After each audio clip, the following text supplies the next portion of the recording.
اللہ ताला जब तहज्जुद में दुआ कबूल करने लगता है तो कुछ खास निशानियां जाहिर होने लगती हैं। याद रखो, अल्लाह आपकी दुआ तहज्जुद में कबूल करने वाला होगा तो आपको महसूस होगा कि आपका अल्लाह से ताल्लुक मजबूत हो गया है और आपके हालात में बेहतरी आने लगती है। तहज्जुद क्या है? ये वो नमाज है जो हम पर फर्ज नहीं की गई, तो फिर उसका अजर इतना क्यों है? आपने कभी ये सोचा है? इसका अजर इसलिए है क्योंकि इसका पैगाम नहीं आता, इसके लिए खुद उठा जाता है। आपके दिल में मौजूद तड़प आपको उठाती है, ऐसी तड़प जो गहरी नींद से उठा लाती, जो हमें आधी रात में अपने बिस्तर पर सुकून से सोने नहीं देती।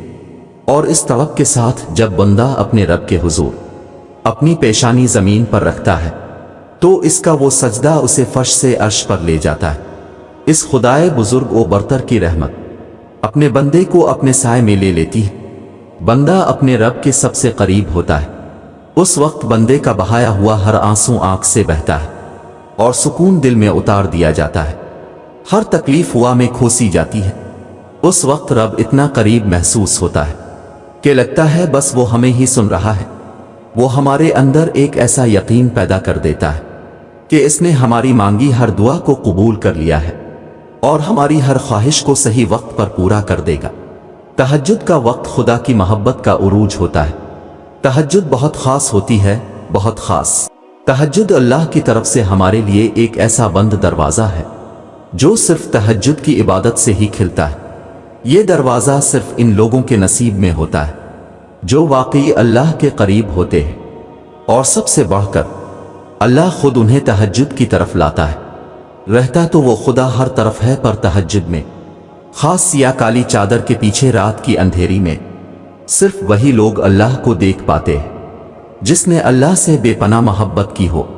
उस वक्त अल्लाह और आपके दरमियान होने वाली गुफ्तगू, आंसुओं से भरी हिचकियां, दिल में की गई बातों की आवाजें सिर्फ अल्लाह के सिवा और कोई नहीं सुन पाता। उस वक्त तहज्जुद के सजदे में ना तो सर उठाने का दिल करता है और ना ही आसमान से नजर हटाने का। और अगर ऐसा हो जाए कि कभी इसी दौरान तुम्हारी अल्लाह से तहज्जुद में मुलाकात हो जाए और वो तुम्हारे रूबरू आ जाए, वो मंजर तुम्हारे लिए मौजिज़ा से कम नहीं। तहज्जुद पढ़ने वालों के लिए मुजिज़े गैब से उतारे जाते हैं। रात की तारीकियों में जब कोई शिद्दत से अल्लाह को पुकारता है तो सारे अर्श वाले इसकी जानिब मुतवज्जे हो जाते हैं। फिर अल्लाह फरमाता है, कहो क्या मांगते हो, कहो क्या फरियाद लाए हो, कहो क्यों रो रहे हो, ए दिन भर मुस्कुराने वाले। फिर जब तुम अपनी अर्जियां इसे सुनाते हो और उसके रूबरू सजदे में गिर जाते हो तो वो हुक्म देता है इन दुआओं की कबूलियत का जिनके जवाब तुम्हें लगता था कभी नहीं आने वाले। फिर वो तुमसे कहता है, लो भर दिया दामन तुम्हारा, यकीन की झोली फैलाने वाले, कुन लिख दिया गया है। अब मैं तुम्हारे नसीब में मान गया हूं, मैं मान गया हूं तुमसे, मुझको मनाने वाले। तुम्हें लाना था मुझ तक ये इम्तिहान तो बस थे बहाने।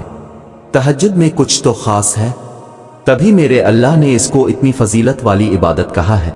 कुछ तो खास है, तभी अल्लाह अपनी इस इबादत के लिए पहले आसमान पे आता है।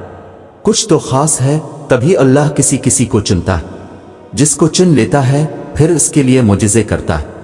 तुम्हारा तहज्जुद तक आना ही तुम्हारी दावा की कबूलियत की सबसे बड़ी निशानी है। फिर तुम क्यों इसकी देरी को इसका इनकार समझते हो? तहज्जुद अल्लाह की तरफ से दावतनामा है।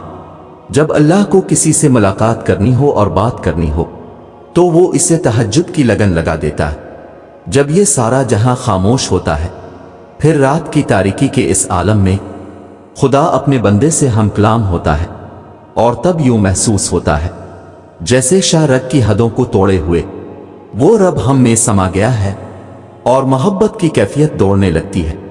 फिर मेरा रब फरमाता है, मांग मुझसे मेरे बंदे, तूने जो मांगा मैंने दिया तुझे, मगर तब अल्लाह के सिवा किसी की तलब ही नहीं रहती। और फिर तलब अल्लाह की हो और वो ना मिले, ऐसा तो मुमकिन ही नहीं। तहज्जुद का आगाज इंसान से तो हो सकता है, मगर इख्तिताम सिर्फ अल्लाह है।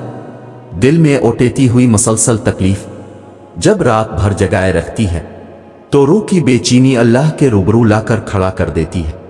फिर कुछ दर्द सुनाया जाता है اور دعا کے لیے بے جان ہاتھوں کو اٹھایا جاتا ہے۔